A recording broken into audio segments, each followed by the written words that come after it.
Welcome aboard arguably the smallest metro system in the United States, where trains have two cars, service only runs in one direction, tracks regularly slice through buildings, and the whole thing is less than 3 miles long.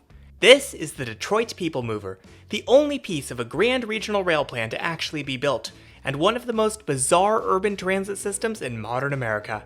But how does this unique little train adapt to the city around it? And does it still have a purpose without a larger network? The only way to find out is to go for a ride.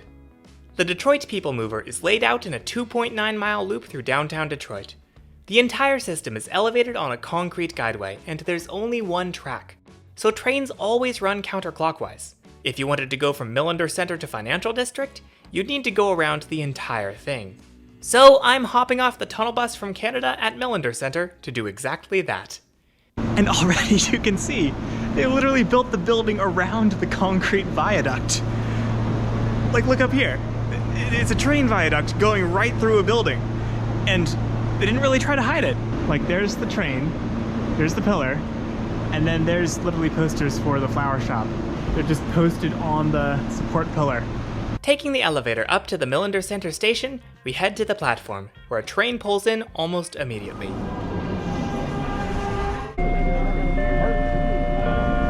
So the news media says no one rides this thing. Those are lies. Indeed, this little car is packed, and we'll soon learn why. In the meantime, we accelerate quickly, crossing Jefferson Avenue to our first stop at Renaissance Center. This is the Renaissance Center station. Since the Detroit People Mover only runs in one direction, stations only have one platform, with space for just 2 cars.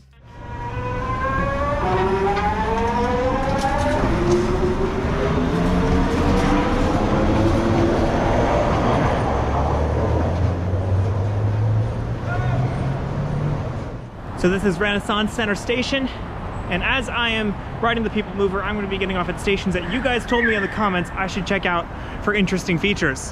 One interesting note is that all of these stations have signage in Arabic. I feel like that's pretty unusual for US transit systems, but way to go for accommodating whoever lives here. Live tracking, pretty decent wayfinding. Also, I just noticed there's heat lamps along the entire station, which is nice because today is freezing. From the platform, we head down an elevator and into the Renaissance Center. So you guys told me that you can walk from Renaissance Center back to the previous station without having to step outside or cross the street. So let's see if that is currently doable. It's like a cool glass footbridge thing from the People Mover station to the Renaissance Center. Taking a little bit of a detour because the architecture is so stinking cool. This gargantuan complex features 4 office towers, a Marriott hotel, and a variety of commercial spaces. It's also the global headquarters of General Motors. It was envisioned as a city within a city when it opened in 1977 to revitalize Detroit's declining downtown. Unfortunately, General Motors has now announced plans to relocate from the complex, so time will tell what's to become of it. A sky bridge takes us back across Jefferson Avenue to the Millender Center. You can see the Renaissance Center station up there. So I got back to this building and there's a Christian Science reading room. Looks like a abandoned Thai place. Don't think anyone's there. A lot of empty retail space. So there are apparently interactive touch screens. We can start our fun on the People Mover. So we are here. Tap on that. Nearby, places and attractions. And it looks like the only thing here is the Courtyard Marriott. You also have the old token machines, but they are plastered over because we are riding for free. So you can see on these fare gates there's a slot for tokens, but that's kind of painted, plastered over. Slot for a swipey card. I believe these are the same fare machines you see in Cleveland, but no fare today. Indeed, the system is now free to ride thanks to a 2-year pilot program.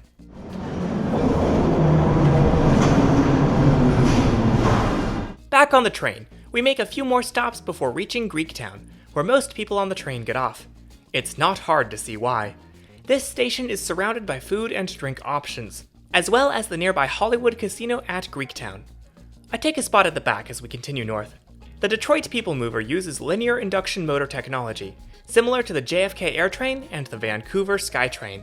Did someone say Vancouver SkyTrain? Rather than having motors powering the train's wheels, an electromagnetic system on the bottom of the train pulls it along, thanks to this rail in the middle of the track. We cut through a parking garage and step off at Cadillac Center station. Fun fact, trains on the Detroit People Mover used to have a dedicated livery, but now they're completely wrapped with ads.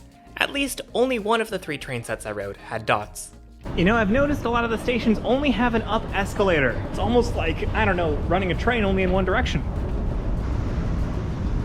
I love how they have this very specific logo for the Detroit People Mover. And as you might have noticed earlier, going through buildings is kind of a theme on this system. Take that, Chongqing! Just like the track, you can really notice how thin the station is. It's like you took a normal station and just made a cross-section of it. The architectural constraints of the system create such wild-looking stations. It's so cool. The DPM's trains, which date back to the system's opening in 1987, are fully automated intermediate capacity transit system Mark I cars, developed by the Urban Development Corporation of Kingston, Ontario. You can also find them on the Vancouver SkyTrain.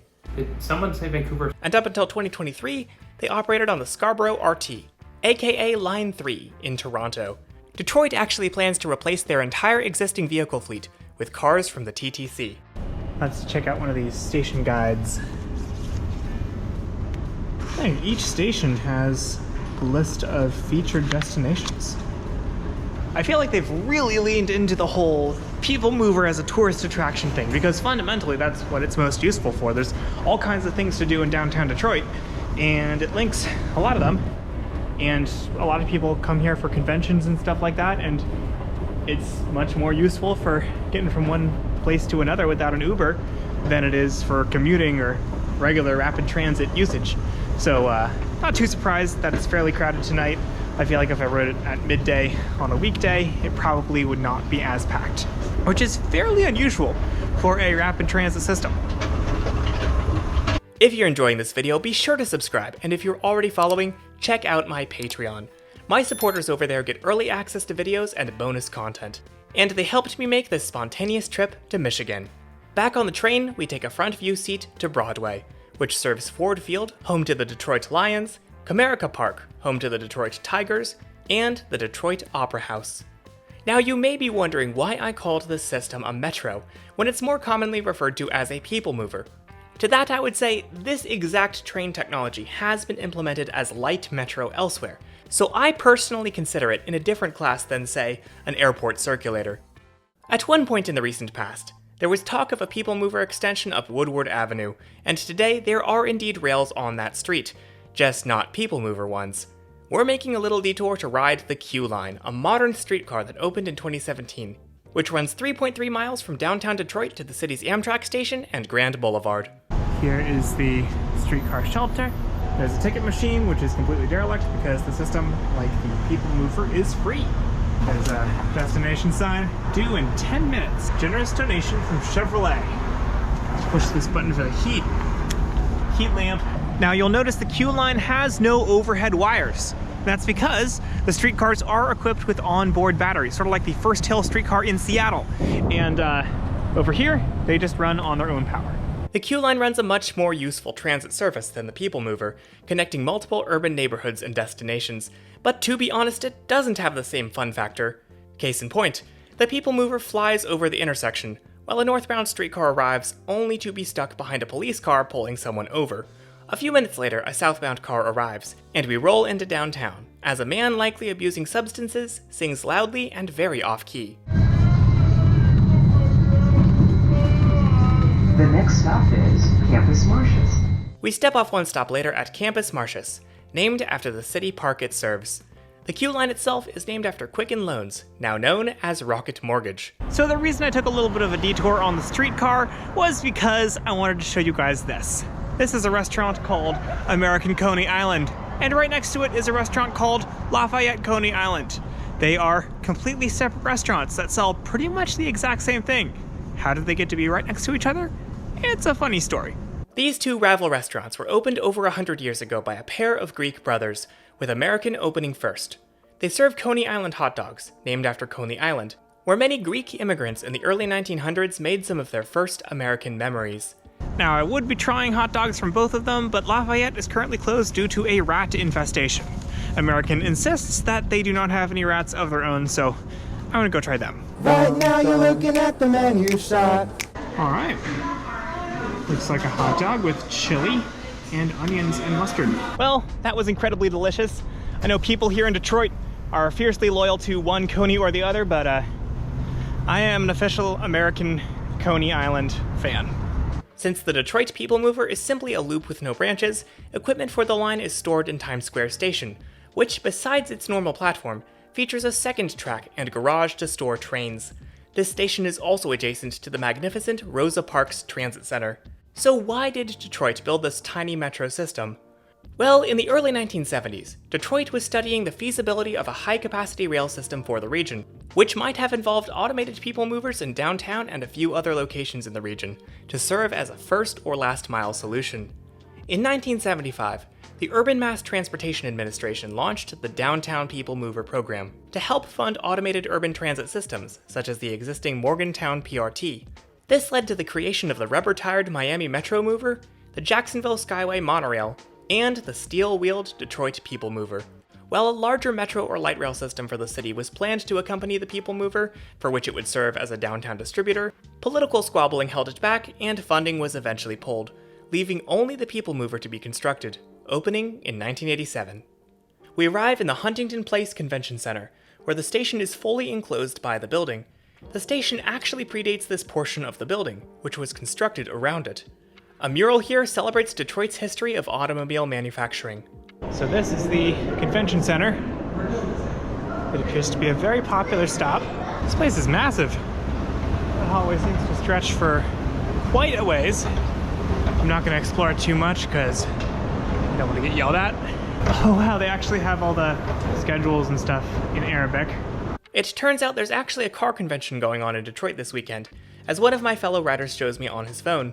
A lot of the riders from the convention center will end up getting off in Greektown. Indeed, the Detroit People Mover often has its highest ridership on weekends, especially when there are conventions, sporting events, concerts, or the Nation of Islam's Savior's Day gathering. Still can't get over how narrow the whole thing is.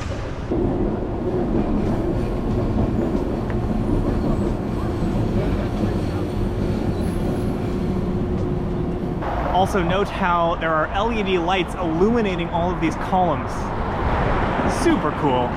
So now you've pretty much seen the entire Detroit People Mover system, at least from the hop-on, hop-off perspective. But now it is time for a time lapse. Let's go.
A full version of this ride at its original speed can be found on my channel. The Detroit People Mover is a weird one, no doubt about that. It's a relic of a bigger vision that never was, and whoever had the idea to make it only run in one direction really hindered what it could be. See Miami's fully built out metro mover for a counterexample, and Sydney, Australia's ill-fated downtown monorail as an example of what has happened to other unidirectional loop systems. But all the same, I think the People Mover is a good asset for Detroit to have, as it seeks to reinvent itself for the post-industrial world, and it seems to function pretty well as a tourist attraction, if nothing else. One thing's for sure, there's nothing else on rails quite like the Detroit People Mover.